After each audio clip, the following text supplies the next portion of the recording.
अस्सलाम वालेकुम डॉक्टर रेहाना। अस्सलाम वालेकुम सर, कैसे हैं आप? मैं बिल्कुल खैरियत से हूँ। आप सुनाएं, खैरियत से हैं? ठीक हूँ सर। सर थैंक यू मुझे इस फोरम पे लाने के लिए।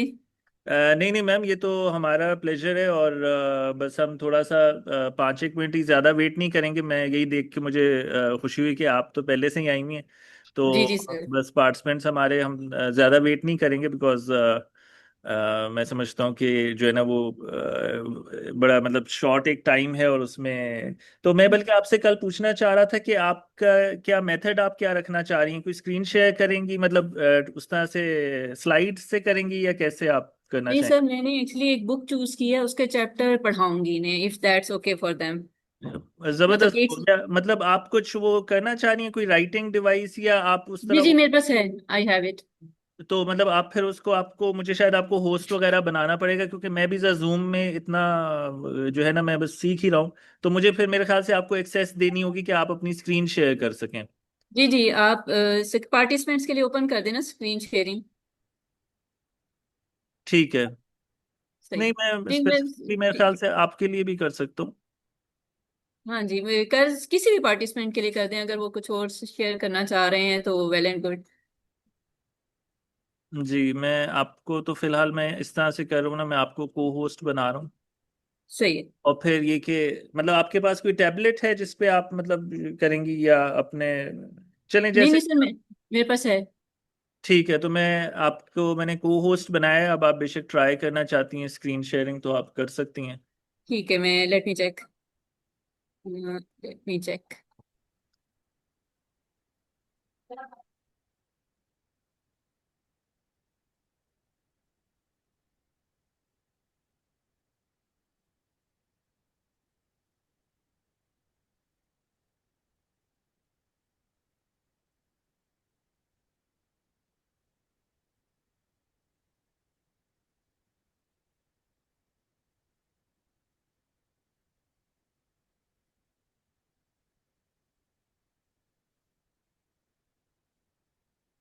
Visible to everyone.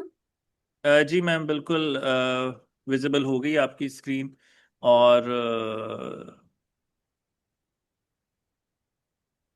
मैं यही देख रहा हूँ, बिल्कुल आपकी टाइपिंग भी हमें नज़र आ रही है। और मुझे जो है ना वो किताब का वो थोड़ा फॉर्मेट देख के मुझे ये आइडिया हो गया कि आपकी अच्छी चॉइस है। मेरे जहन में, मैं इनफैक्ट कल मैं देख रहा था बुक्स वगैरह, और ये अच्छी आपकी सर ये बिल्कुल बेसिक है, एक्चुअली मैं स्टूडेंट्स को पढ़ाती हूँ ना, इसका मैं क्लास स्टार्ट होगी तो मैं इसका नाम भी एक्सप्लेन कर दूंगी कि ये इसके नाम से ही मैंने चूज की है कि जी जी। डरना नहीं है। नहीं, ये बड़ी अच्छी सीरीज है। तो चले मैं 5। आपके बस हम 2 3 मिनट तक इंशाल्लाह स्टार्ट करते हैं। तो मैंने कहा आपसे चलें पूछ लें, अभी आप मतलब उधर हैं, यूनिवर्सिटी में हैं, या वहाँ छुट्टियां चल रही हैं, क्या है? नहीं नहीं सर, छुट्टियां नहीं है, मैं यूनिवर्सिटी में ही हूँ अभी। एक्चुअली एमएस के वो चल रहे हैं, डिफेंसेस वगैरह। अच्छा तो अच्छा। कुछ जगह तो हुई है, मतलब जुलाई में ये मिल गई है, फैकल्टी को भी शायद ऑफ मिला है कुछ यूनिवर्सिटीज में। और सर वो एक्चुअली यहाँ पे एमफिल के स्टूडेंट्स वगैरह हैं, तो फिर आपको पता है रिसर्च का टाइम भी यही होता है। सही सही। ठीक है। और बिल्कुल, बल्कि अभी तो मेरे ख्याल से मेरी वो डॉक्टर साइमा से भी एक दफ़ा बात हो रही थी कि नेक्स्ट सेमेस्टर से पीएचडी भी आप लोग स्टार्ट कर रहे हैं। जी जी। जी जी, स्टार्ट हो रही है। चलें, और डॉक्टर साइमा भी खैरियत से हैं, ठीक ठाक हैं? जी जी, अल्लाह का शुक्र है सर, नौकरी चल रही है। यानी वो भी माशाल्लाह बड़े एक्टिवली डिपार्टमेंट को, वो बड़ा वो जो है ना, वो उनकी कोशिश है कि एक एक्टिव डिपार्टमेंट हो। और जो है ना। जी सर, माशाल्लाह she is very active in every, मतलब के डिपार्टमेंटल वर्क। एक अच्छा एडमिनिस्ट्रेटर है वो। जी जी, बिल्कुल ये चीज़ है उनका। और माशाल्लाह वही है कि उनसे एक दफ़ा जब बात हुई थी तो काफ़ी उनका भी एक्सपीरियंस पास्ट भी हाँ काफ़ी जी। ज़्यादा है, रेड यूनिवर्सिटी का भी। और सही सही। चलें मैम सर, वेट आपकी कर ना, लेते हैं। मैं थोड़ी पब्लिकेशंस वगैरह देख रहा था, तो खालिद सैफुल्लाह साहब के साथ आपका मतलब बेसिकली था? Sir he was my supervisor. जी जी जी। और मतलब अभी भी कंटिन्यूएशन है उनके साथ?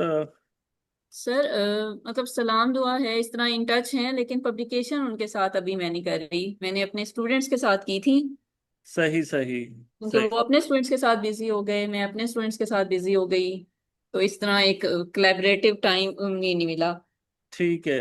क्योंकि खालिद सैफुल्लाह साहब को हम इस तरह से जानते हैं, हमारे कॉमसेट्स में एक कलीग थे, जमील अहमद साहब।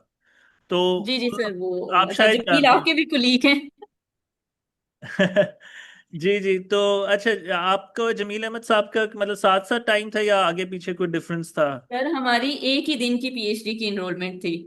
अच्छा अच्छा। अच्छा अच्छा। आपको ही पता वॉज है माई ना, लैब फेलो। चले गए थे पाक ऑस्ट्रिया में जी आजकल। जी, वही है, actually he is my neighbour as well. अच्छा अच्छा अच्छा, माशाल्लाह। सही सही। हाँ, तो जमील साहब का तो क्योंकि हमने दौर बड़ा वो, क्योंकि हमारी ज्वाइनिंग कॉमसेट्स में वर्चुअल कैंपस में उनकी हमारी साथ साथ थी। तो अच्छा, सही। उनका तो हमने सारा फेज जो है ना बड़ा वो देखा, मतलब उन्होंने भी बड़ी डेडिकेशन के साथ, क्योंकि आपको पता है ये जॉब के साथ बड़ा मुश्किल होता है पीएचडी मैनेज करना। Exactly exactly। और कोर्स वर्क तो फिर भी हो जाता है, लेकिन उसके लिए फिर रिसर्च के लिए टाइम निकालना पड़ता है। कोर्स वर्क के लिए तो बस क्लास ली, पेपर दिए, एंड ऑफ स्टोरी। और बल्कि उन्होंने वो भी उसको भी बड़ा अच्छा यूज किया था, जो वो 6 मंथ्स का होता है, वो उधर कनाडा में वो पेरीमीटर में शायद वो उन्होंने लगाया था, तो वो बड़ा मतलब उनका मैंने वो हार्डवर्क देखा, जो जी वो सर, वो एचसीसी काफी की कुछ होती सीख है। के आए थे। चलें इंशाल्लाह, फिर चलें इसी तरह आपसे जो है ना वो और कनेक्शंस निकलते रहेंगे। सो फिलहाल मेरे ख्याल से 11:35 हो गए, सो वी शुड स्टार्ट। और so I welcome all the participants. तो ये हमारी बेसिकली जो वर्कशॉप है, आप सबको पता है, स्ट्रिंग थ्योरी के ऊपर। बट हम उसका लास्ट ईयर भी जो है, I should introduce my self कि मेरा नाम इमरान परवेज खान है। तो ये एक इंस्टीट्यूट हमने बनाया for promotion of science and mathematics by the name of IP के इंस्टीट्यूट। सो इसमें हमने लास्ट ईयर भी एक वर्कशॉप की थी फातिमा जिन्ना वुमेन यूनिवर्सिटी में, और वो इन पर्सन थी। बट दिस टाइम जो है हम इसको एक ऑनलाइन प्लेटफॉर्म पे कर रहे हैं। और इसका इन अ वे फायदा ये है कि हम कुछ इस तरह के काम जैसे प्री वर्कशॉप कर रहे हैं। सो बेसिकली लास्ट टाइम हमें ये हुआ था कि प्री रिक्विजिट्स का जो है थोड़ा सा क्योंकि स्ट्रिंग थ्योरी बड़ा एक डिफिकल्ट टॉपिक है, तो प्री रिक्विजिट्स का बच्चों को मसला होता है, तो उसमें इश्यूज तो बहुत सारे होते हैं। बट वी विल एक्सपेक्ट कि आप लोग जो है ये प्री वर्कशॉप आपको मोटिवेट करे कि आप खुद भी थोड़ी सी वर्किंग करें, और हम भी यहाँ से एज अ प्री वर्कशॉप जो है आपको मोटिवेट करेंगे। सो मैम, मैं रिक्वेस्ट करूंगा आपको कि if you briefly introduce yourself और आपके जो लेक्चर्स हैं उनको। Thank you sir. जैसे सर ने बताया कि this is a pre requisite for a string theory. String theory एक पाकिस्तान में इतना एक्सप्लोर्ड कॉन्सेप्ट नहीं है जितना कि होना चाहिए था। बाहर इस पे बहुत काम हो रहा है, और पाकिस्तान में बहुत सी वजूहात की वजह से इसकी लैकिंग है। लेकिन सर का मुझे अच्छा इनिशिएटिव लगा कि आजकल का जो बच्चा आ रहा है, रिसर्च स्टूडेंट आ रहा है, उसको बेस दी जाए, उसको नए वेंचर्स की तरफ माइल किया जाए कि वो आगे जाके नए नए टॉपिक्स पे जाके रिसर्च करे। तो इसमें हमारे पास जिस तरह सर से बात हुई थी, we will have 4 lectures. 4 lectures हैं, और वन हर 1 घंटे का एक लेक्चर है। आज हम करेंगे, then one on Friday, and coming week में दोबारा 2 करेंगे। तो मैंने इसके लिए इसी तरह का फॉर्मेट चूज किया है, जिस तरह कि मैं अपनी क्लासरूम में एक ऑनलाइन क्लास पढ़ाती हूँ। तो ताकि आप लोगों को बहुत ज्यादा ओवरबर्डन भी फील ना हो कि हम पता नहीं कौन सी चीजें करना शुरू हो गए हैं। आज का और कल का लेक्चर हम बेसिकली जनरल रिलेटिविटी पे एज सच नहीं जाएंगे। हम उसकी बेसिस पढ़ेंगे, उसकी जो मेन टॉपिक्स हैं पहले उसमें करेंगे। आज का काफी थ्योरेटिकल लेक्चर होगा। कल इंशाल्लाह मैं मैथमेटिका के कुछ कोड्स वगैरह भी शेयर करूंगी, क्योंकि आजकल आपको पता है कि it's era of computations. Not computations by hand, but जो आपके सॉफ्टवेयर पे कंप्यूटेशंस होती हैं उस पे करेंगे। हाथ से करना भी मैं आपको सिखा दूंगी, लेकिन मेरी कोशिश होगी कि अगर आप लोगों के पास मैथमेटिका वगैरह है तो कल आप लोग वो भी अपना ओपन कर लें, मेरे साथ साथ आप लोग कोड भी रन करते रहें, ताकि आपको उस पे भी कमांड आ जाए। क्योंकि चीज़ें आजकल इतनी कॉम्प्लिकेटेड हो जाती हैं कि आप लोग हाथ से कैलकुलेशन नहीं कर पाते, कोई भी नहीं कर पाता आजकल। तो उसकी वजह से मेरी कोशिश होगी कि हम कंप्यूटेशन करना सीखें, सिंटेक्स सीखें, जो भी छोटी बहुत चीज़ें कैलकुलेशन इसमें इस्तेमाल हो रही हैं। उससे पहले मैं आप सब स्टूडेंट्स का एक ब्रीफ इंट्रोडक्शन लेना चाहूँगी। और आपकी एफिलिएशन और आपकी मोटिवेशन इस वर्कशॉप को अटेंड करने के लिए। लेट्स स्टार्ट यहाँ से जो अल्फाबेटिकली नाम आ रहे हैं। Let's start with you Alishba. Can you introduce yourself?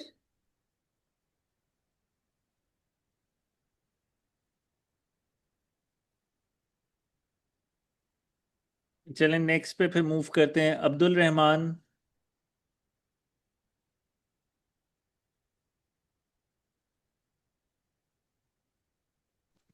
अस्सलाम वालेकुम। जी बच्चे, वालेकुम सलाम। अ, मेरा नाम अब्दुल रहमान है और मैंने लास्ट ईयर अपना बैचलर्स कंप्लीट किया था फिज़िक्स में। बेसिकली अभी मैं किसी भी यूनिवर्सिटी या प्रोग्राम में इनरोल्ड नहीं हूँ, बट आई एम लर्निंग और अप्लाई करने की कोशिश कर रहा हूँ। सही सही। और इससे रिलेटेड मेरी मोटिवेशन ये थी कि मैं स्ट्रिंग थ्योरी खुद भी पढ़ने की कोशिश कर रहा हूँ, तो मैंने सोचा एक्सपर्ट से अगर सीख सकें तो ज़्यादा बेहतर होगा। सही, very good. Next is Fatima. अस्सलाम वालेकुम। वालेकुम सलाम um, बच्चे। मेरा नाम फातिमा है। आई जस्ट ग्रेजुएटेड मैथ और फिजिक्स में, मेरा बैचलर्स है। सही सही। और मैं आगे भी फिजिक्स में भी मास्टर्स करने लगी हूँ। तो I was doing some research जो स्ट्रिंग थ्योरी से रिलेटेड थी, लेकिन मेरा ज़्यादा मैथ की तरफ था रुझान। तो स्ट्रिंग थ्योरी मुझे इतनी सच नहीं आती, that's why I wanted to learn. सही। Sumaira, you are next.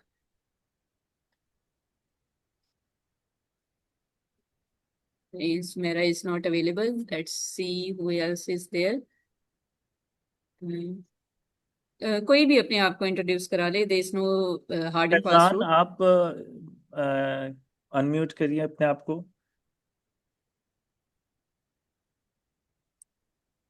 फैजानुल Zaman.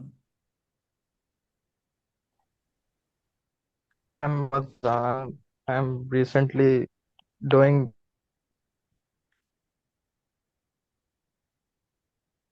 university. Faizan sorry, आपकी आवाज थोड़ी कट गई थी, क्या कह रहे हैं? मैं कह रहा हूँ कि मैं फैजान हूँ और कायदे आज़म यूनिवर्सिटी से अभी एम कर रहा हूँ। मेरा पहला साल कंप्लीट हो चुका है, अभी रिसर्च स्टार्ट हुई है मेरी। सही सही। आप मैथ्स में कर रहे हैं, फिजिक्स में? फिजिक्स में। आज किस सुपरवाइजर के पास? मैं डॉक्टर जमील असलम के पास। अच्छा, डॉक्टर जमील वापस आ गए हैं पाकिस्तान? जी यहीं पे है वो। अच्छा, मैंने उनसे कोर्सेज पढ़े थे। आई वॉज इन मैथ्स, लेकिन मैंने पीएचडी में फिजिक्स के कोर्सेज पढ़े थे, तो इसलिए मैं वहां से उनको जानती हूँ। You have a very good choice of supervisor. Okay okay. जी थैंक यू। चलें, नेक्स्ट वन। मुशाहिद हुसैन। अस्सलाम वालेकुम, am I audible? Yes. Yes. अच्छा, so I just completed my uh, BS Math in Physics from NAS और इसके साथ minor मैंने CS में किया हुआ है and just out of curiosity मैं स्ट्रिंग थ्योरी को पढ़ना चाह रहा सही। Rimja, if that's your correct pronunciation. Rimja खालिक।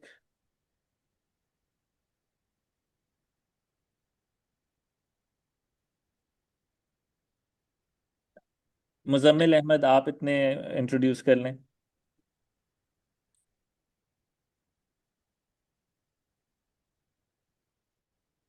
अस्सलाम वालेकुम, मेरा नाम मुजम्मिल अहमद है और मैं बैचलर्स कर रहा हूँ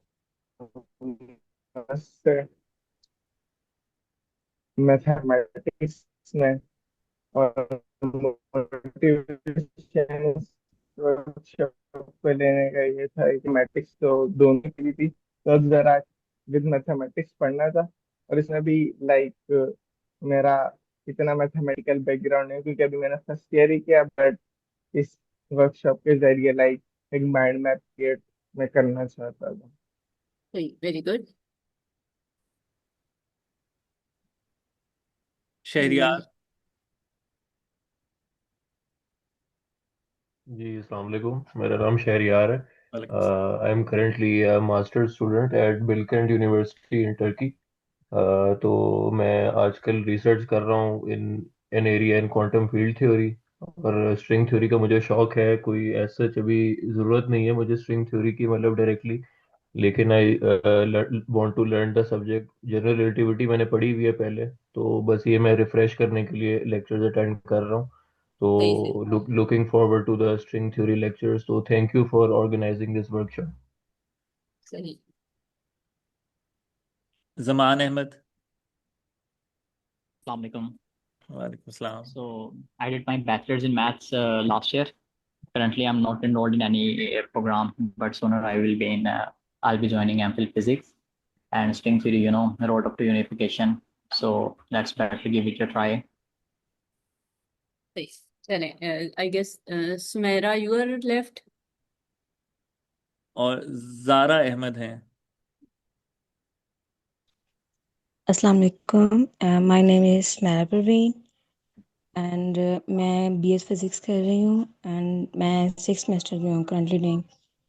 एंड सही मुझे इंटरेस्ट है कि कोई न्यू टॉपिक सीखने से, वो भी एक्सपर्ट से। That's why I attend this meeting. सही सही। थैंक यू बच्चे। बस लास्ट हैं जारा अहमद। अस्सलाम वालेकुम। मैं मास्टर्स की स्टूडेंट हूँ currently.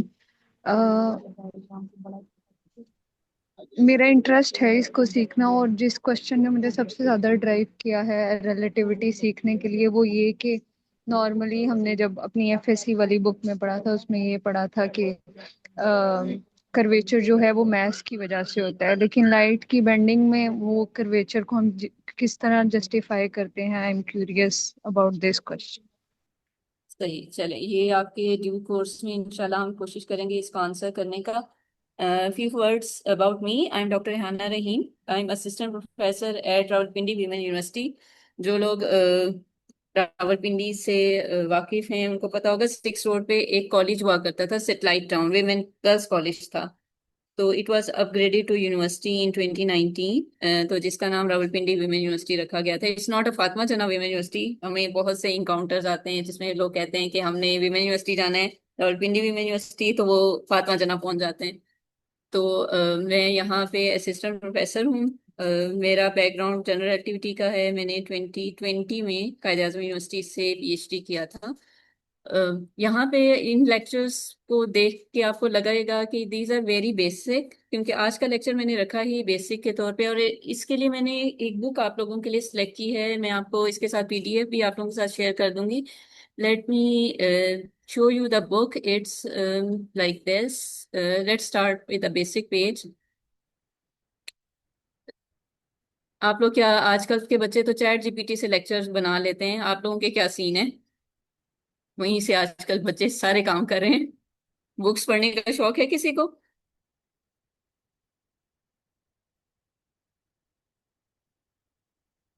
This is the book which I have chosen for 1 or 2 lectures. आज का लेक्चर तो इसी में से होगा। This is relativity डीमिस्टिफाइड, A self teaching guide. ये बुक मैं अपने स्टूडेंट्स को भी रिकमेंड करती हूँ और आप लोगों को भी रिकमेंड करती हूँ कि ये जो डीमिस्टिफाइड है ना, it's a whole series of books. जैसे शॉम सीरीज की बुक्स हैं, इसी तरह ये डीमिस्टिफाइड, अगर आप इसको आगे बुक देखेंगे, इसमें काफी सारी बुक्स हैं और ये सेल्फ स्टडी के लिए। इसमें चीजें इतनी बेसिक तरीके से लिखी होती हैं कि अगर आपको थोड़ा बहुत चीज का बैकग्राउंड भी पता है तो आप उस चीज को कर लेते हैं। यानी कि अगर आप मैथ्स में थोड़े वीक हैं या मैथ्स की चीजें स्टेप्स आपको नहीं समझ आते, तो इसमें इतना लिखा होता है कि आपने इस स्टेप पे प्लस करना है, इस स्टेप पे इस चीज को माइनस करना है, कोई आपने इक्वेशन को डिवाइड किया है। It's everything in their. थोड़ा बहुत इसमें फिजिक्स का भी टच आता है, लेकिन ये ज्यादा मैथमेटिकल कॉन्सेप्ट्स हैं, लेकिन जहां जहां उसको फिजिक्स की जरूरत होती है वो काफी अच्छे से एक्सप्लेन कर लेता है। इसका जो पहला चैप्टर है that's on special relativity, revision है इसकी स्पेशल रिलेटिविटी की। Quick review of special relativity, we are not going to do this, we will start from this second chapter, vectors, one forms and the metric. Let's start here.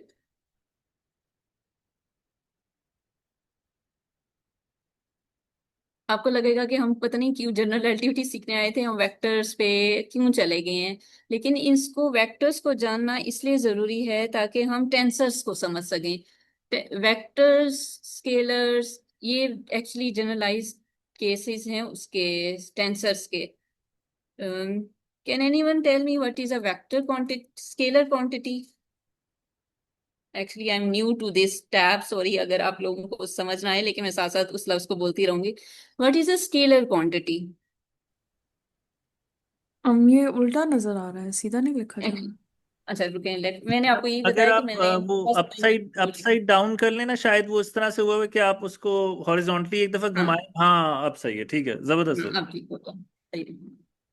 अ, अगर आप चाहते हैं book से साथ साथ देखते जाएं, या मैंने एक अलग से ब्लैंक पेजेस भी बनाए हुए थे, जब हमें ब्लैंक पेजेस की जरूरत पड़ेगी तो हम उस स्क्रीन पे चले जाएंगे.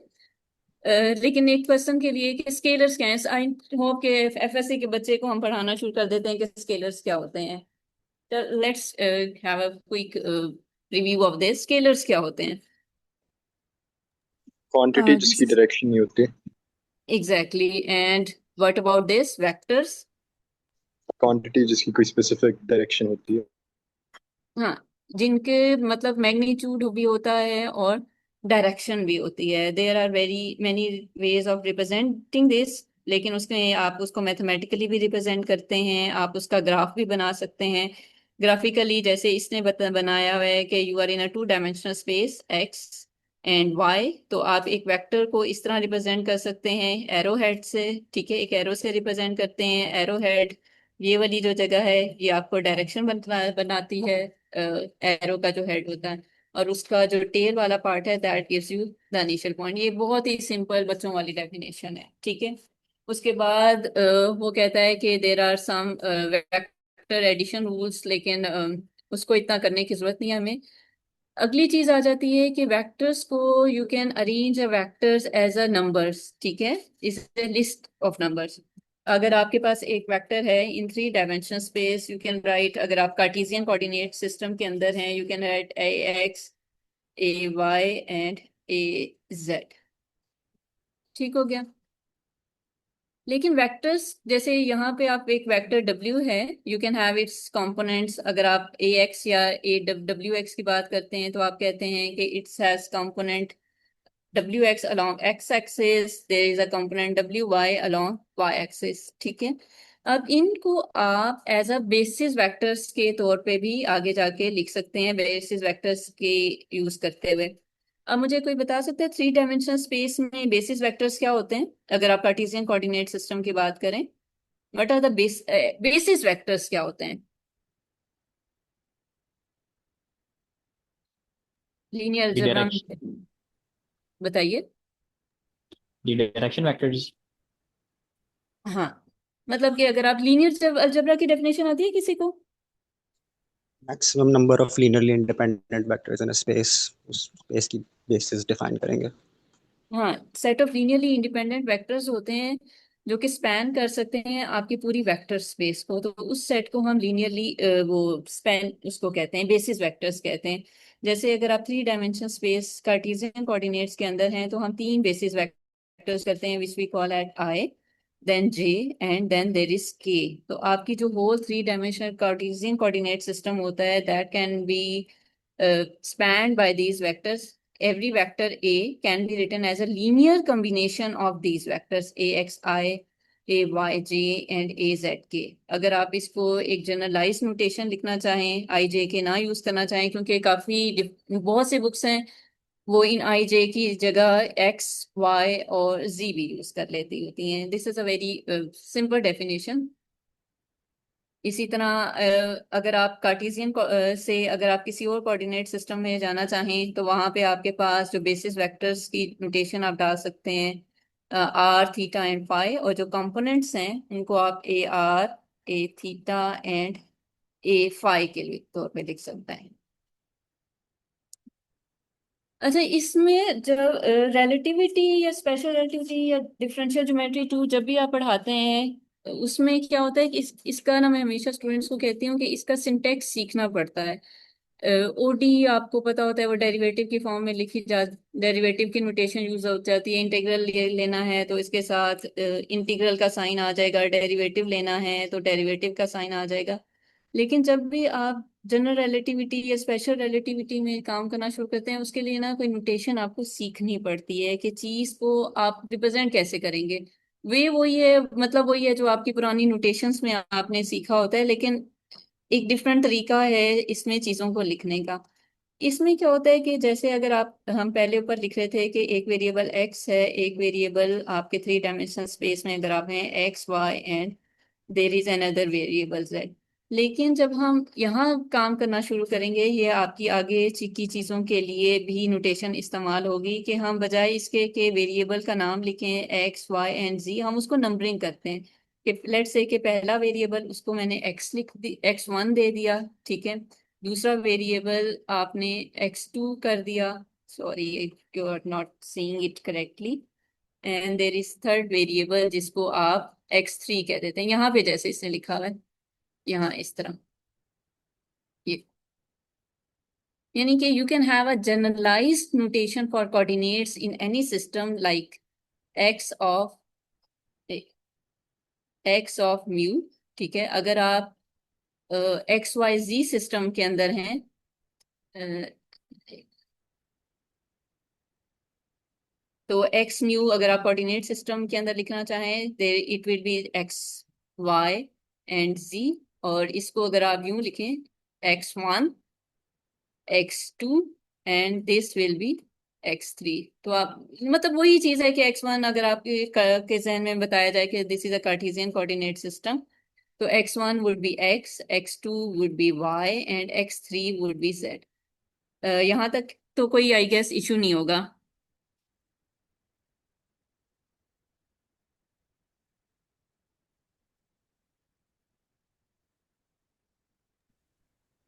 जी पार्टिसिपेंट्स, आप अपना फीडबैक साथ साथ दे सकते हैं जब मैडम पूछ रही हैं तो।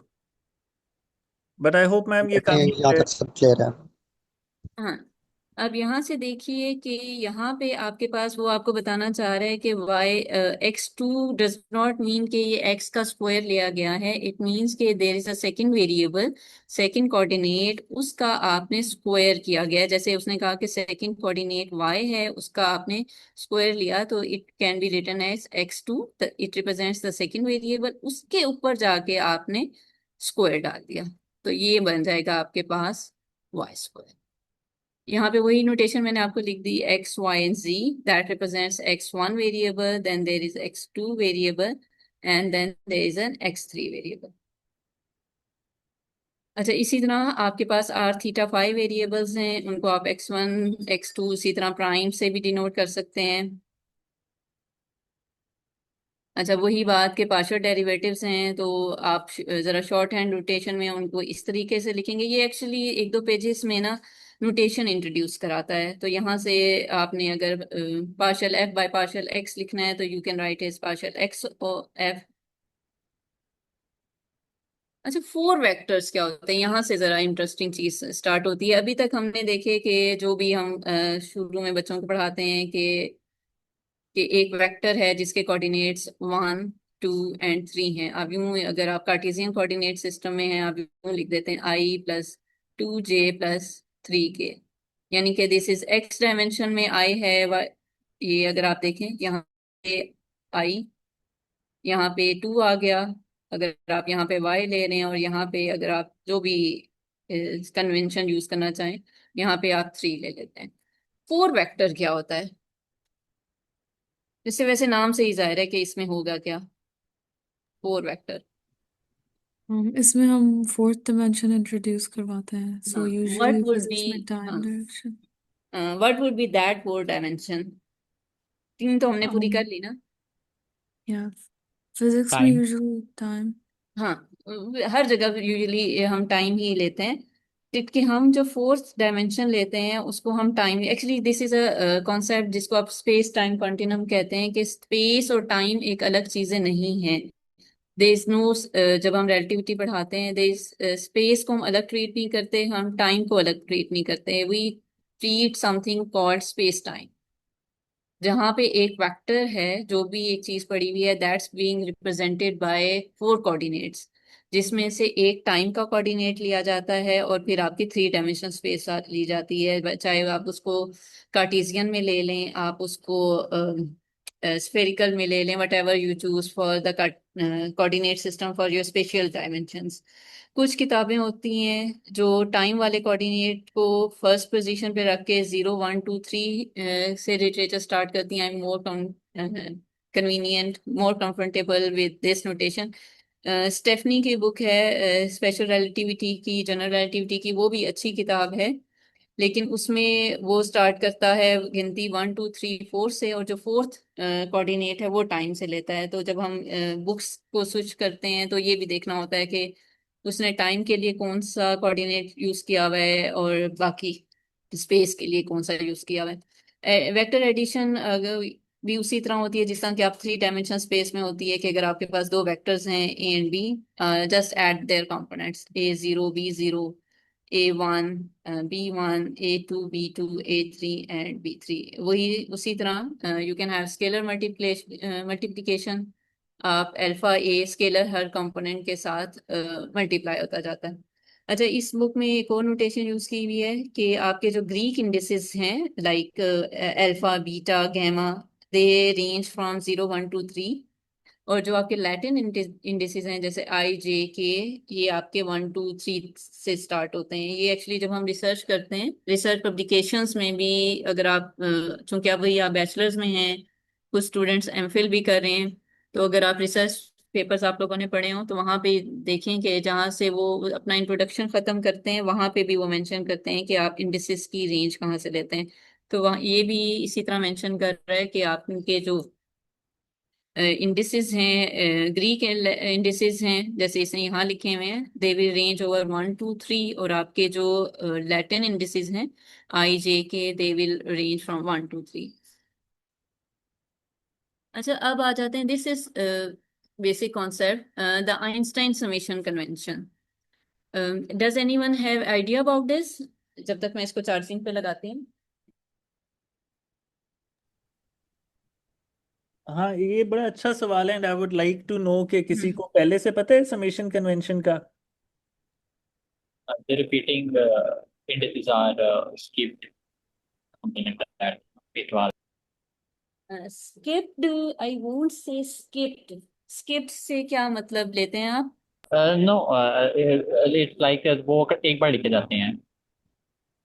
हाँ, लिखिए एक बार. इसको आप इस गुड इनपुट, किसी और का कोई इनपुट आ सकता है इस पे? जी, मैं भी यही कहने वाला था कि एक और अगर डेफिनेशन कंट्रीब्यूट कर दें.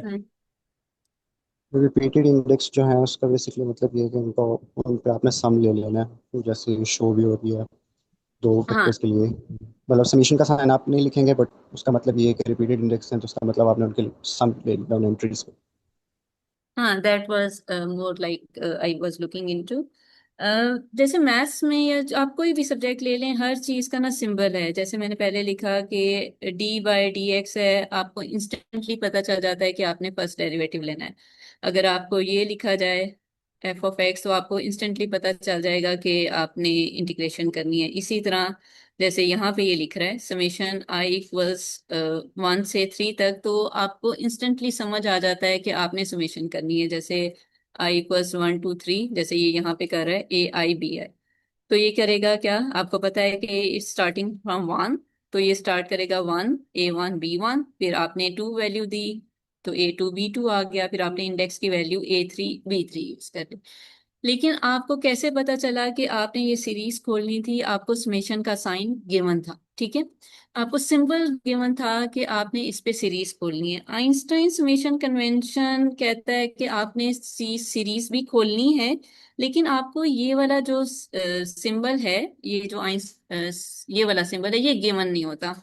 बट यू इंस्टेंटली रियलाइज कि आपने सीरीज खोलनी है. कैसे सीरीज खोलनी है? यहाँ पे एक इसने लाइन लिखी हुई है, when the same index appears twice in an expression, ठीक है, once raised and once lowered, a sum is implied.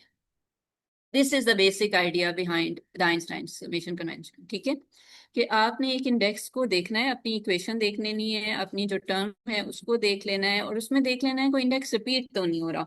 और रिपीट होने की क्या कंडीशन है कि आपके पास जो एक इंडेक्स है वो एक दफा ऊपर होना चाहिए और एक दफा नीचे होना चाहिए, जैसे यहाँ पे है AIBI।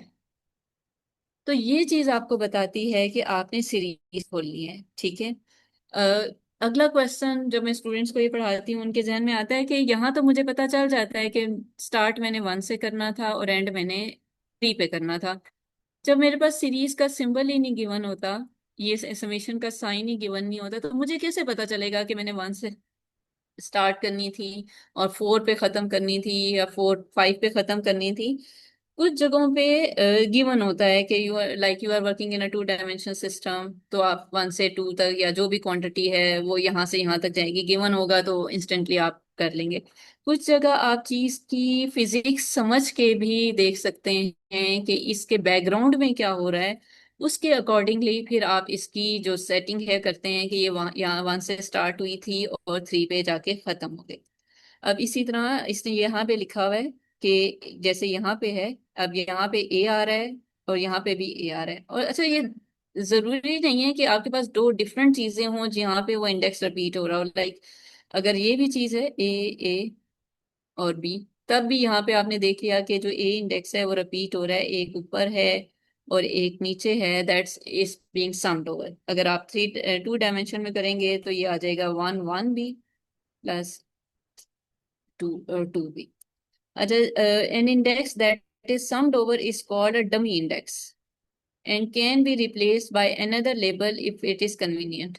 कोई इसकी रीजन बता सकता है इसको डमी वेरिएबल क्यों कहते हैं?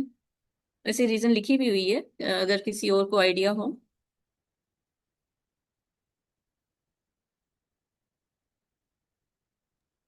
आई गेस क्योंकि ये जो डमी वेरिएबल है ना, ये इक्वेशन के सिर्फ एक ही साइड पे हमें मिल जाता है। लाइक अगर हमारे पास फिक्स वेरिएबल है तो वो लेफ्ट हैंड साइड पे भी होता है, राइट हैंड साइड। तो अगर आपने फिक्स को चेंज करना होगा तो दोनों साइड पे करना होगा, और so अगर डमी को कर रहे हो तो एक साइड पे जो मर्जी रख लो, उससे कोई फर्क नहीं पड़ता। एक्चुअली यहाँ पे देखिए, जब ये सीरीज खुल जाती है तो आप उसकी वैल्यू पुट कर देते हैं, ठीक है। तो वो एज सच वो शो नहीं होता, या वो अपनी वैल्यू जैसे डाल देता है, फिर उसकी कंट्रीब्यूशन उस इक्वेशंस में से खत्म हो जाती है। जैसे अगर मैं आपको बताऊं ए और ए मैंने लिखा है और ए की वेरिएशन 1 से 2 तक है, अगर मैं इसी एक्सप्रेशन में ये लिख दूं, सॉरी, S C और B, और मैं कहूँ कि दोबारा सी की वही 2 तक नोटेशन है, समेशन है। अब यहाँ से देखिए, इसकी राइट हैंड साइड और इसकी राइट हैंड साइड सेम है।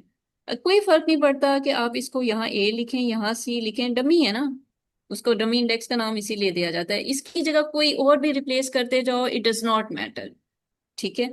अब जैसे यहाँ वही चीज लिखी हुई है, ए और ए, यहाँ पे SC और C, ठीक है।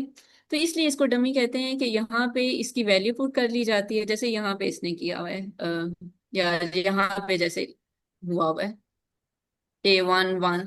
अब यहाँ पे A I और I था, लेट्स से कि मैं आपको कहूँ कि A 1 की वैल्यू 1 है, A 2 की वैल्यू 2 है, A 3 की वैल्यू 3 है, इसी तरह B 1 की वैल्यू 4, B 2 की वैल्यू 5, B 3 की वैल्यू आपने 6 ले ली।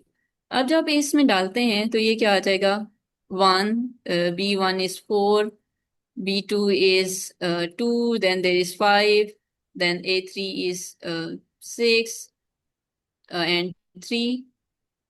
अब हुआ क्या है कि जब इन वैल्यूज ने डाल दी तो you will get an answer, आपको एक वैल्यू मिल जाएगी। कोई फर्क नहीं पड़ रहा था कि यहाँ मैं आई पे समेशन खोल रही हूँ या अगर मैं जे पे भी लिख रही होती, सॉरी, ये जे और जे भी था तो मैंने वही नोटेशन यूज करनी थी, A 1 B 1 A 2 B 2 A 3 B 3। तो that's why it's called a dummy index. अब यहाँ पे एक और चीज, यहाँ पे अगर आप इस एक्सप्रेशन को देखें, ये वाला, सॉरी, इसके ऊपर जरा मैंने पेंसिल मार दिया है। यहाँ पे एक चीज आ रही थी ATAB SCTC, या इनमें से इस एक्सप्रेशन को ही देख लेते हैं कि ए और ए पे तो समेशन हो गई, वो चीज आपने एज सच इग्नोर कर दी, लेकिन बी को क्या हुआ? बी, यहाँ से देखें, बी की कोई मुझे नहीं पता था कि इसमें बी का इंडेक्स में क्या यूज करूं, तो मैंने बी को एज इट इज रख लिया। अब यहाँ पे देखिए कि जो चीज इन्वॉल्व नहीं होती सम ऑपरेशन में उसको हम फ्री इंडेक्स कहते हैं। ठीक है, मतलब कि आइंस्टाइन जो नोटेशन है का समेशन कन्वेंशन है वो दो चीजें कहती है। एक आपके पास डमी इंडेक्स होगा जिसपे सीरीज खुलेगी, और एक आपके पास फ्री इंडेक्स होगा। आपके पास फ्री इंडेक्स हमेशा बैलेंस होना चाहिए on the both sides of equation. Einstein field, ये जो आइंस्टाइन समेशन कन्वेंशन है ये मुझे इसलिए भी अच्छी लगती है, सॉरी, कि ये आपको फौरन बता देती है कि जब व्हेन यू आर एक्सपेंडिंग जो लंबी इक्वेशंस होती हैं जैसे हम जीआर वगैरह में देखेंगे, तो अगर आपने उनको रीचेक करना हो कि आपने उनकी इंडेक्स की समेशन इंडेक्सेस ठीक खोले हैं, यानी हमेशा अपनी जो इंडेक्सेस हैं वो बैलेंस करें। यहाँ पे देखिए कि बी और बी खत्म हो रहे हैं, तो बी को आपने इग्नोर किया, तो इस इक्वेशन में आपके पास इस साइड पे एक ही इंडेक्स बचता है, इंडेक्स जो कि ए प्राइम है। तो ऑब्वियसली दूसरी साइड पे भी ए प्राइम ही रिटेन होना चाहिए और पोजीशन भी उसी पे रिटेन होना चाहिए, यानी कि ये नहीं होना चाहिए कि अगर आपने यहाँ ए प्राइम रिटेन किया है तो यहाँ पे आप ए प्राइम रख रहे हैं, ये चीज रॉन्ग है। ठीक है, तो that's a very good way of checking your equations, कि आपकी जो इक्वेशन है it should be balanced in terms of indices.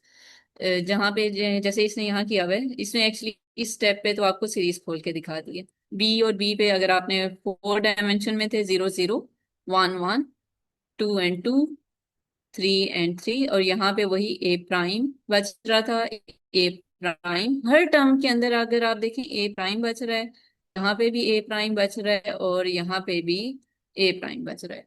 ठीक है, अच्छा, जैसे डमी इंडेक्स को आप रिप्लेस कर सकते हैं, बी को अगर मैं सी भी लिखती कोई फर्क नहीं पड़ता, लेकिन अगर आप फ्री को चेंज करते हैं, आप उसका सिंबल चेंज करना चाहते हैं, तो you should change in on both sides. ठीक है, ये नहीं होगा कि अगर मैं इसको डी प्राइम कर रही हूँ और यहाँ पे मैंने उसको ए प्राइम ही रहने दिया, इक्वेशन बैलेंस ही नहीं रही, क्योंकि यहाँ पे आपने डी प्राइम रिटेन किया और यहाँ पे आपने उसको ए प्राइम रिटेन कर लिया है, तो दैट्स रॉन्ग। ये नीचे भी यही बात आपको बताता है कि if we elect to change the free index it must be changed on both sides the equation.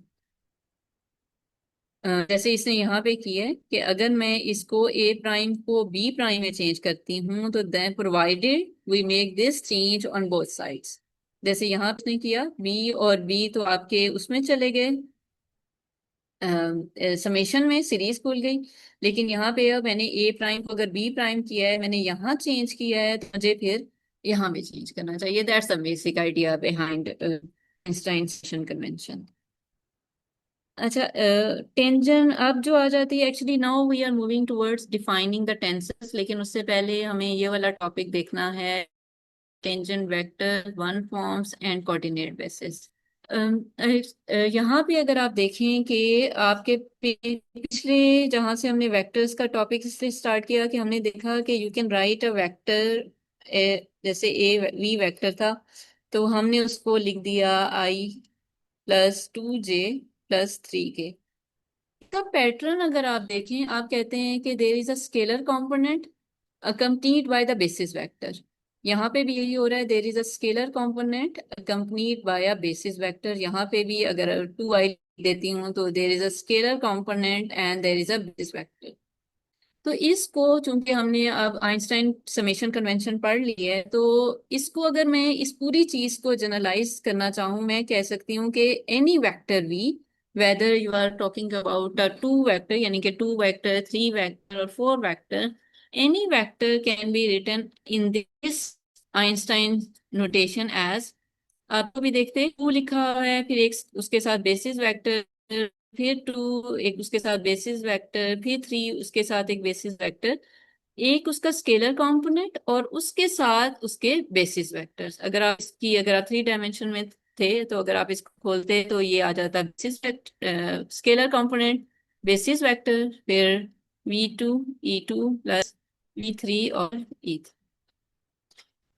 ठीक हो गया। अगर आप इसको समझें कि ये E1 E2 E3 है, इनकी जगह आप जे के भी रिप्लेस कर सकते हैं।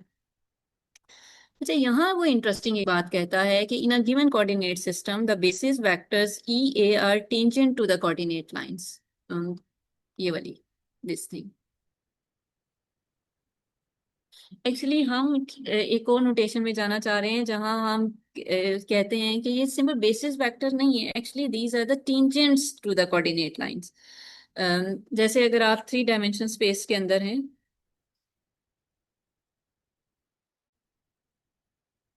सॉरी,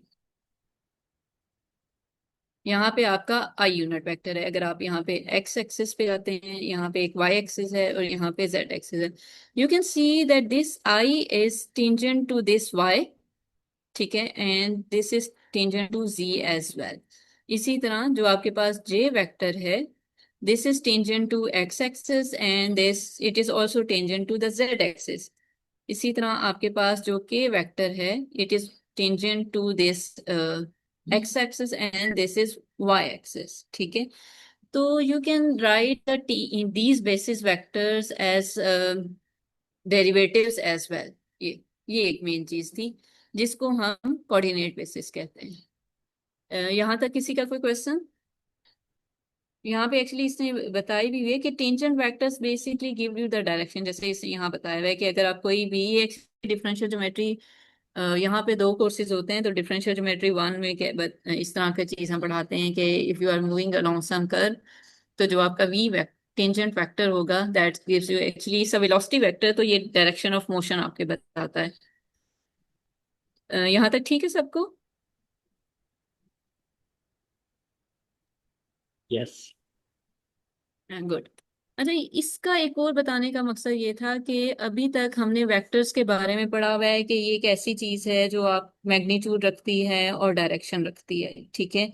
लेकिन इस नोटेशन के थ्रू ये आपको बताती है कि वेक्टर्स एज ऑपरेटर्स भी हो सकते हैं, जो कि उस एक फंक्शन को उसके डेरिवेटिव से रिलेट कर सकते हैं। जैसे इसी इक्वेशन को लेके चलते हैं। इसने v के साथ f लिया, ठीक है। अब आपके पास ई ए ई ए था, अब मैंने इसके साथ यहाँ दोनों तरफ एप ऑपरेट कर दिया। अब चूंकि मैंने देखा है कि these coordinate basis are basically tangents, तो यहाँ पे मैंने एफ भी आ गया। तो यहाँ पे देखिए कि अब ऑपरेटर है जो कि एक फंक्शन को ले जाता है उसके डेरिवेटिव पे। यहाँ से देखिए ये term। मतलब कि सिंपल ये डायरेक्शन या मैग्नीट्यूड वाले सीन से हम बाहर निकल आए हैं, अब हम इनको एज ऑपरेटर समझना चाह रहे हैं। अच्छा, इसमें देखिए कि एक और चीज इसमें हम कर सकते हैं। इसमें एक्चुअली जब हम बात करते हैं टेंसर्स वगैरह में, तो हम 2 चीजों के तरफ देखते हैं। एक को हम कंट्रा वेरिएंट कहते हैं, एक को हम को वेरिएंट कहते हैं।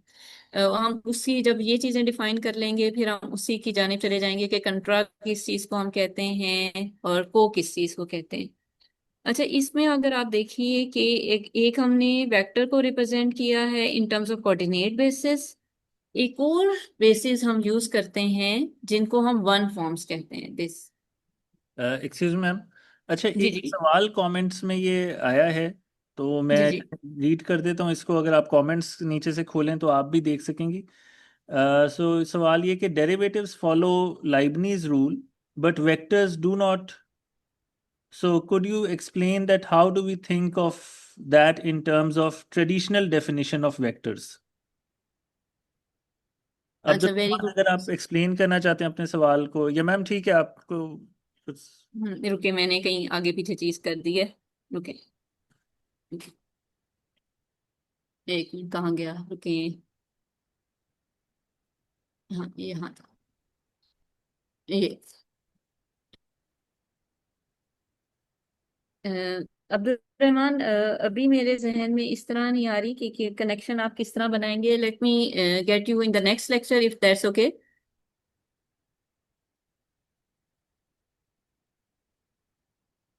जी ठीक है, वो कमेंट करेंगे। सही है, फिर इसको हम। I have one confusion also. Can I? जी जी मुशाहिद प्लीज।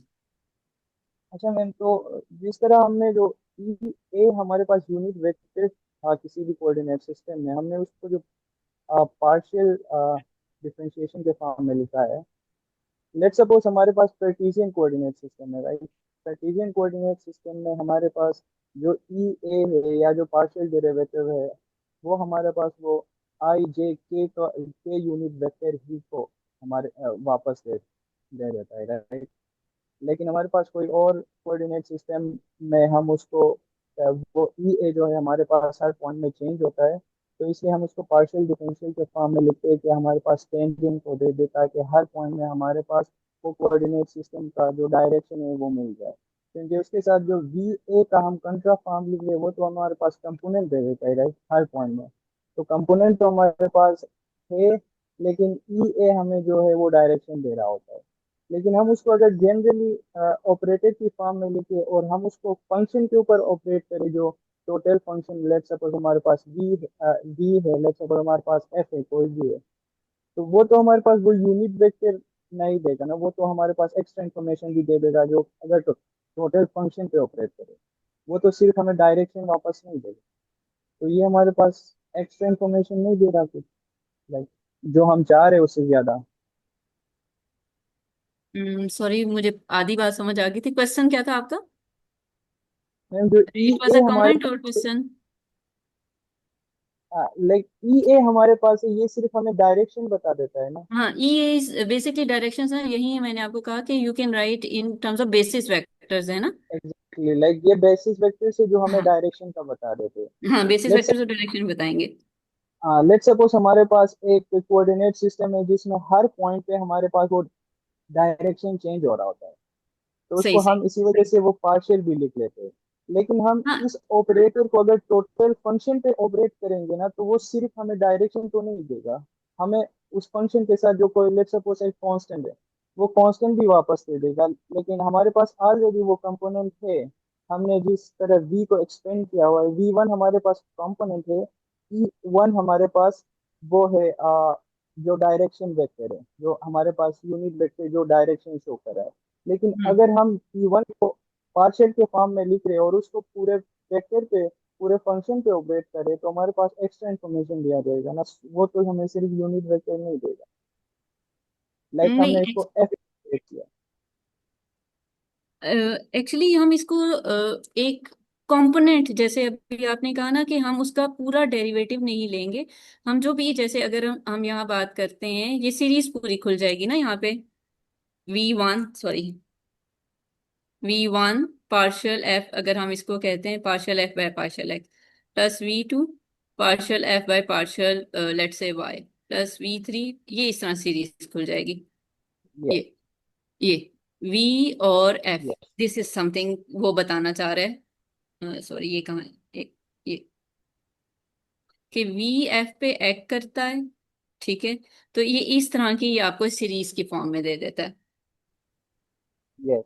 लेकिन इसमें जो v1 है वो हमारे पास तो कंपोनेंट आ गया, जिस लेट सपोज e1 की डायरेक्शन में जो कंपोनेंट है। लेकिन हम हाँ इसको अगर पार्शियल एफ और पार्शियल एक्स लिख रहे हैं ना, वो तो सिर्फ हमें डायरेक्शन तो नहीं बताएगा ना, लेकिन हम पूरे फंक्शन का डिफरेंशिएशन ले रहे हैं। तो जरूरी नहीं है कि वो हमें यूनिट वेक्टर इन डायरेक्शन दे दे, वो हमें कुछ और भी दे सकता है, लेकिन डायरेक्शन वही होगा, लेकिन उसके साथ हाँ कुछ और भी तो आ जाएगा अगर पूरे फंक्शन का ले रहे हैं। हाँ, उसके साथ बाकी कंपोनेंट्स भी आएंगे ना। एक्चुअली ये ऑपरेटर की तरह उस पे एक्ट कर जाएगा। जी मैम, इसमें मैं ये हम्म कंट्रीब्यूट करना चाहूँगा कि शायद मेरे ख्याल से जब हम प्रैक्टिकल क्वेश्चंस वगैरह करेंगे ना, जो आप पॉइंट आउट कर रहे हैं वो तो देखें, तभी वो जो हमारा नॉर्मलाइजेशन का एक कंसेप्ट होता है हम्म कि वेक्टर को एग्जैक्टली नॉर्मलाइज हम कर देंगे तो वो हम्म। जो आप मसला बता रहे हैं वो हल हो जाएगा। तो ये जो हम डिफरेंशिएशन ले रहे हैं ये नॉर्मलाइज फंक्शन का ही लेंगे, तभी तो हमारे नहीं पास यूनिट मतलब वेक्टर आ देखें, जाएगा राइट। जब हम यूनिट वेक्टर से शुरू कर रहे हैं तो वो बात वहीं वहां खत्म हो गई, यूनिट वेक्टर है। आप अगर यूनिट वेक्टर से शुरू कर रहे हैं तो उसका तभी तो, जैसे शुरू में मैम ने कहा ना, बेसिस वेक्टर्स हैं, तो वो बेसिस वेक्टर्स की एक वो शर्त ही ये है कि वो यूनिट होंगे।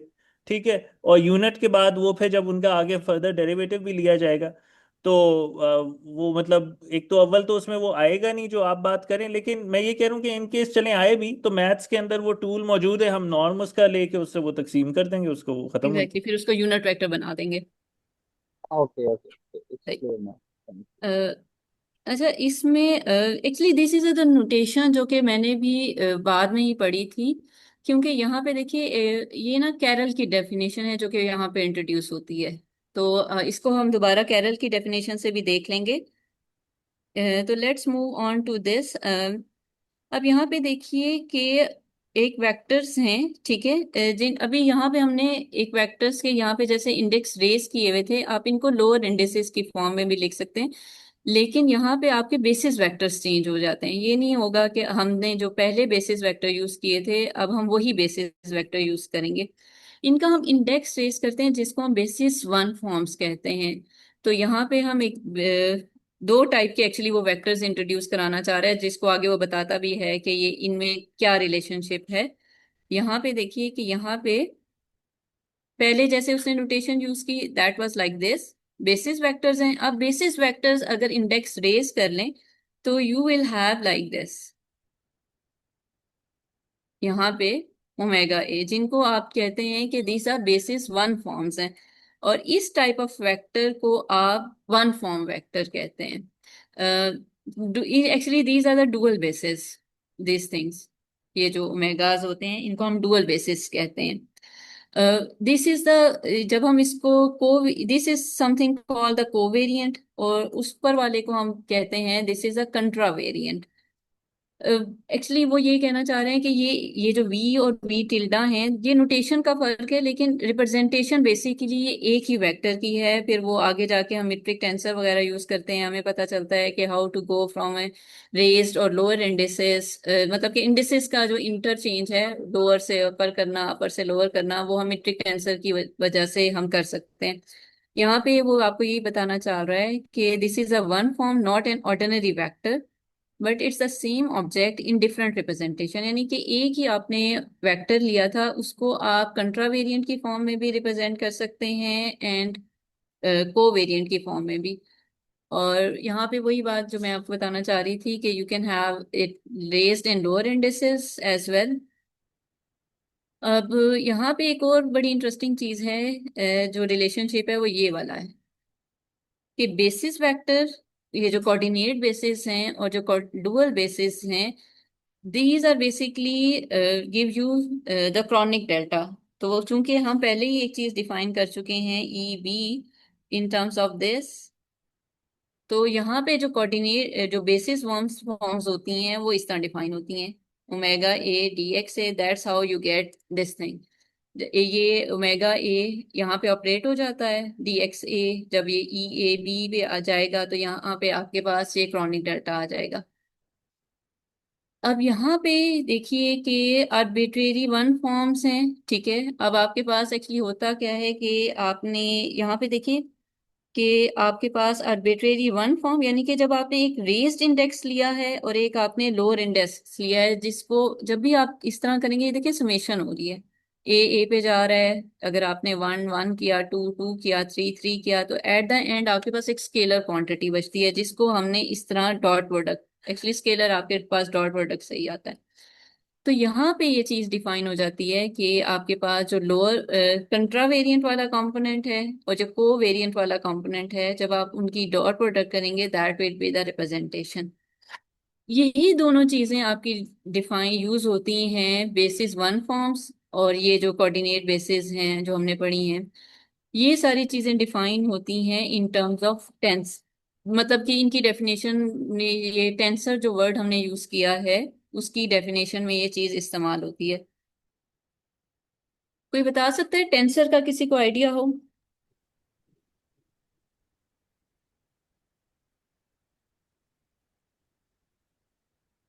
Anyone have idea about tensors? क्योंकि ये जो हमारी जनरल रिलेटिविटी है ये टेंसोरियल थ्योरी ऑफ ग्रेविटी है, इसमें जो सारी चीजें हैं they are based on tensors. तो इस बेटर के हमें थोड़ा बहुत आइडिया हो कि टेंसर्स क्या होते हैं। हाँ, मैं समझता हूँ कोई जनरल तो किसी को होगा शायद आइडिया, एक हम्म। रफ तो। एक्चुअली टेंसर्स, देखिए वेक्टर्स की अगर हम बात करें तो these are one basis vector पर डायरेक्शन। यानी कि अगर आप आई डायरेक्शन में, सॉरी, आई डायरेक्शन में या एक्स डायरेक्शन में जाते हैं, यहाँ पे एक चीज आई वेक्टर है, ठीक है। यानी कि वन बेसिस वेक्टर पर कंपोनेंट भी आप कह सकते हैं, ठीक है। लेट, अच्छा, किसी ने हायर डायमेंशनल वेक्टर्स की बात की है, मेरा नहीं ख्याल कि इसको हायर डायमेंशनल वेक्टर का लफ्ज ठीक होगा यूज करना। एक्सटेंशन ऑफ वेक्टर्स यूज कह सकते हैं आप। वही मैं एक्सप्लेन करना चाह रही थी कि जब आप टेंसर और वेक्टर को किस तरह आप रिलेट कर सकते हैं। आपके पास इसी तरह अगर आप जे डायरेक्शन वाई डायरेक्शन में जाना चाहें, ठीक है, अगर आप यहाँ 3 है तो यहाँ पे भी इसके साथ एक ही बेसिस वेक्टर है जिसको आपने जे यूज किया हुआ है। इसी तरह अगर आप के डायरेक्शन में जाते हैं 3 के, तो एक स्केलर कंपोनेंट के साथ एक बेसिस वेक्टर आता है। ठीक है, यानी कि जो डायरेक्शन है वो एक बेसिस वेक्टर से कंप्लीटली आप बता सकते हैं। हो कभी लेकिन हो सकता है कि एक चीज को डिस्क्राइब करने के लिए, जैसे एक स्केलर को डिस्क्राइब करने के लिए आपको 2 डायरेक्शंस चाहिए हो, आपको 3 डायरेक्शंस चाहिए हो, तो वहां पे आपके पास वेक्टर्स नहीं, हम वर्ड यूज करते हैं जिसको हम टेंसर्स कहते हैं। जैसे स्ट्रेसिस का नाम सुना है आप लोगों ने?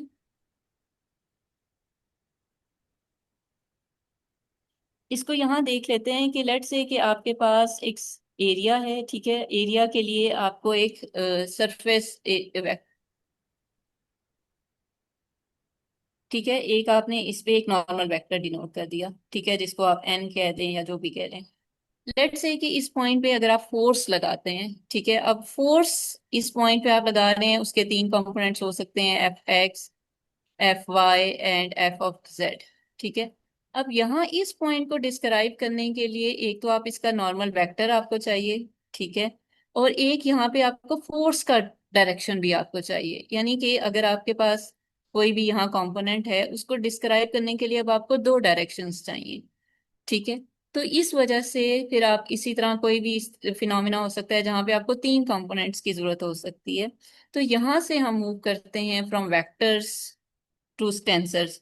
जैसे हम कहते हैं कि चलें उसके बाद में बात करते हैं। यहाँ पे जैसे इसने लिखा हुआ है कि जो this is the actually mathematical definitions of a tensor, कि टेंसर एक ऐसी चीज है, यहाँ भी इसने लिखा होगा कि टेंसर है एक ऐसा फंक्शन, बेसिकली टेंसर एक फंक्शंस होते हैं जो कि पी वन फॉर्म्स लेते हैं, P copies of one forms. ठीक है, ये वाली, ये and q copies of these coordinate bases to give you a tensor of the type pq। ये this is a mathematical definition जो अगर आप चंद्रशेखर की बुक ब्लैक होल फिजिक्स पे काफी अच्छी है, वो भी यही डेफिनेशन यूज करते हैं। इसी तरह और भी लिटरेचर है जहाँ पे ये स्टैंडर्ड डेफिनेशन यूज होती है। तो अगर इसमें अगर आप देखें कि ये चीज आ जाती है, ये इसका स्केलर कंपोनेंट आ गया, यहाँ पे इसके ये बेसिस वेक्टर्स आ गए और ये कोऑर्डिनेट बेसिस वेक्टर आ गए। इसी की बेस पे हम टाइप बताते हैं। जैसे इसने पी क्यू लिखा हुआ है ना, इसको जब मैं स्टूडेंट्स को पढ़ाती हूँ मैं कहती हूँ आप इस तरह समझ लें कि number of copies of basis vectors, आप कितना कोऑर्डिनेट बेसिस वेक्टर की कितनी कॉपीज आप लेते हैं और वन फॉर्म्स की कितनी कॉपीज लेते हैं, वही आपके पास टाइप या बता देती है। जैसे अगर आपने इसकी 3 कॉपीज ली हैं, ठीक है, और इसकी 2 कॉपीज ली हैं, ठीक है, तो आपके पास टेंसर की टाइप जो कोऑर्डिनेट बेसिस का इंडेक्स है वो ऊपर लिखा जाता है। ठीक है, यानी कि ये टाइप होगा 2, जैसे अल्फा और बीटा, यहाँ पे 2 इंडेक्स इसके आ जाएंगे, यानी कि इसका या एल एम जो इसने यूज किया हुआ है, एल एम आ जाएगा। और यहाँ पे अगर आपने इसकी 3 कॉपीज ली हैं जो आपके पास ये वन फॉर्म्स होती हैं, ये लोअर इंडेक्स में जाती हैं, तो यहाँ पे इसके 3 कॉपीज आ जाएंगी, ए बी और सी। तो इसको हम मिक्स टेंसर कह सकते हैं। अब वेक्टर्स और टेंसर्स किस तरह रिलेट होते हैं कि आपके पास या तो अगर आप कोवेरिएंट टेंसर की बात करते हैं तो आपके पास सिर्फ यहाँ पे एक कॉपी आ जाती है इसकी। ठीक है, एक कॉपी इसकी आ जाएगी कोवेरिएंट में, तो इसलिए आपके पास वो कोवेरिएंट वेक्टर बन जाएगा। अगर आपने कोऑर्डिनेट बेसिस की एक कॉपी ले ली तो वो कंट्रा वेरिएंट बन जाएगा। जितनी आप कॉपीज लेते जाएंगे उतनी ही आपके पास इस टेंसर की टाइप बनती जाएगी पी और क्यू। जितना भी हम इंडेक्स उस पे लगाते हैं, जैसे यहाँ पे आपने लगा दिया ए बी, तो ये जितने भी इंडेक्सेस होते हैं हम इनको काउंट कर लेते हैं, अब इनको कहते हैं these are the rank of a tensor. यहाँ पे हम इसको कहते हैं कि जब हम इंडेक्स रेस की होते हैं, these are the contravariant. This is a covariant and this is the mixed tensor. ये एक सिंपल सा आइडिया था अबाउट टेंसर्स। यहाँ तक क्लियर है? किसी के कोई क्वेश्चंस हैं तो you can ask. Ma'am like question नहीं, I want you to repeat that point. एक बच्चे, कैन यू होल्ड?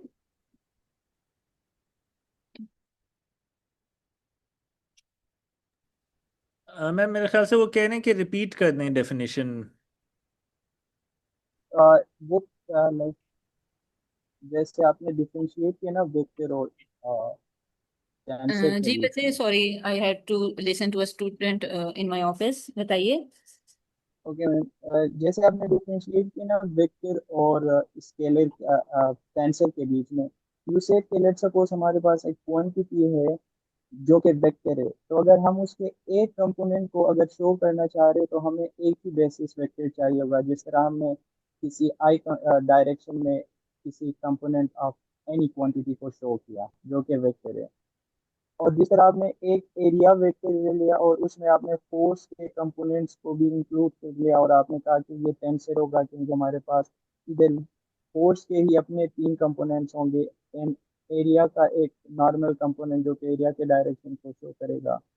तो उसमें हमारे पास ज़्यादा कंपोनेंट्स आ रहे हैं, तो लाइक टेंसन टेंसर बन रहा है। तो ये कंफ्यूजन था कि like area in itself is a different quantity and force in itself is a different quantity, तो हम इनको कंबाइन करके कैसे वो टेंसर का डेफिनेशन दे रहे नहीं, एक्चुअली मैं ये नहीं कह रही थी कि वो इस तरह एरिया से वो टेंसर बन जाएगा। मैं उसके आपको ना एग्जांपल देना चाह रही थी। जैसे अगर आपके पास एरिया, आपने जो उसका नॉर्मल वेक्टर है, आपने एक्स डायरेक्शन में ले लिया, ठीक है। आप फोर्स का जो, लेट्स से यहाँ पे फोर्स लग रही है, ठीक है, फोर्स का एक्स कंपोनेंट लेते हैं तो वो आपके पास टेंसर जैसे कोई भी उसका एक कंपोनेंट बनेगा। बस नॉट टॉकिंग कि वो होल टेंसर बना देगा। उसका वो टी एक्स एक्स, ये जैसे कोई भी आपने सिंबल यूज कर लिया, एक्स उसका नॉर्मल वेक्टर वाला कंपोनेंट ले लिया और यहाँ पे फोर्स का X component, then there will be x Y component, then there will be X Z component. इसी तरह अगर आपका जो वो वाला है, अगर आप नॉर्मल, जैसे इसमें ना मैंने एग्जांपल्स देखी थी। जैसे अगर आप क्यूब की एग्जांपल लेते हैं या किसी एक स्लैब की एग्जांपल लेते हैं, यहाँ पे देखें, अगर आपके पास y की जो फेसिंग, जिसका नॉर्मल वेक्टर फेसिंग y है, उस पे कोई फोर्स x कंपोनेंट लेते हैं तो ये T Y X, T Y Y and there will be T Y Z, कि y डायरेक्शन में उसका नॉर्मल वेक्टर है और फोर्स का आपने z कंपोनेंट ले लिया। इसी तरह अगर आप एक फेस लेते हैं जिसपे जो आपके पास नॉर्मल वेक्टर है, जहां वो z के अलोंग है, और उस पे फोर्स का x component T Z Y और टी जेड जेड। ये मैं आपको समझाना चाह रही थी कि ये आप इंडेक्स, जो हम एक इंडेक्स से जा रहे थे, जहां पे हम ये कर रहे थे कि v को हम लिख रहे थे i प्लस जे प्लस के, हम इस डेफिनेशन से जनरलाइज कर जाते हैं टुवर्ड्स दिस डेफिनेशन। ये मैं आपको समझाना चाह रही थी कि आप यहाँ पे i के अलोंग आपको एक चाहिए बेसिस वेक्टर, एक कंपोनेंट के अलोंग एक बेसिस वेक्टर या चाहिए कंप्लीट इंफॉर्मेशन के लिए। लेकिन जब आप इस तरह की सिचुएशंस में होते हैं तो आपको एक बेसिस या एक इंडेक्स काफी नहीं होता, तो आपको बाकी चीजें भी इनकॉर्पोरेट करना होती हैं। ये मैं आपको समझाना चाह रही थी। If it clears your point. हैं। यस, मुझे समझ आ गया, लेकिन मुझे ये चीज़ नहीं समझ आ रही है कि इसमें क्वांटिटीज, ओके, उसको फिर टेंसर हम किस बेसिस पे करें? जस्ट कि हमारे पास इंडेक्सेस ज्यादा हो गए इस वजह से? नहीं, एक्चुअली इस इंडेक्स, हाँ, इसलिए भी कह सकते हैं कि इसमें इंडेक्स भी ज्यादा हो गया। देखिए, आप इसको वेक्टर्स को, आप इस तरह जब आप इसको एक उसमें डालते हैं, एक नोटेशन में डालते हैं, तो यू विल हैव समथिंग जिसके आप 9 कंपोनेंट्स बता रहे हैं, जो आपके पास एक्स के लॉन्ग भी है, वाई के लॉन्ग भी है, जेड के लॉन्ग भी है। अ, ये भी आपकी डेफिनेशन भी ठीक है, क्योंकि एक डेफिनेशन मैंने एक बुक में भी पढ़ी थी जहाँ पे वो टेंसर डिफाइन करता है। वो ये कहता है कि वेक्टर को डिफाइन, जैसे आपने इस कंपोनेंट आई जे को के को डिफाइन करना है तो आपको एक डायरेक्शन काफी है। लेकिन आपके पास अगर एक चीज मल्टीपल डायरेक्शंस पे डिपेंड कर रही हो तो वो आप वेक्टर नोटेशन जो इससे या एक और वेक्टर से डिफाइन नहीं कर पाते। उसके लिए आपको जनरलाइज करनी पड़ती है चीज, उस जनरलाइज चीज को आप टेंसर कहते हैं। अभी मेरे पास बुक की नाम जहन में नहीं आ रहा। एक इंडियन ऑथर की बुक थी, उसका एक मॉडिफाइड वर्जन था मेरे पास, tensor calculus and differential geometry. उसी का ये ऑथर की एक और बुक थी जहाँ पे ना उसने ये बात लिखी हुई थी कि आपकी डायरेक्शंस ज्यादा हो जाती हैं, जिसकी वजह से आप उसके को जनरलाइज वेक्टर को कर लेते हैं इन टर्म्स ऑफ टेंस। सही हो गया? Okay, thank you. सही। अ, यहाँ तक किसी को इशू है तो कर देख लें, वरना हम फिर आगे चलें।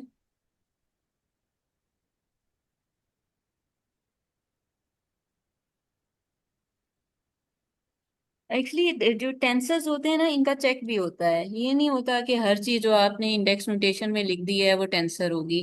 वो रिलेट होती है इस चीज से, कोऑर्डिनेट ट्रांसफॉर्मेशन से। किसी ने कभी चेक किया है कि एक चीज टेंसर बन रही है या नहीं? किसी ने इस तरह की कोई कभी एक्सरसाइज की है? मतलब कि हर चीज का चेक है ना कि वो चीज बन रही है या नहीं। यस। कैसे करते हैं? आपने क्या मैं टेक्नोलॉजी अप्रोच यूज की?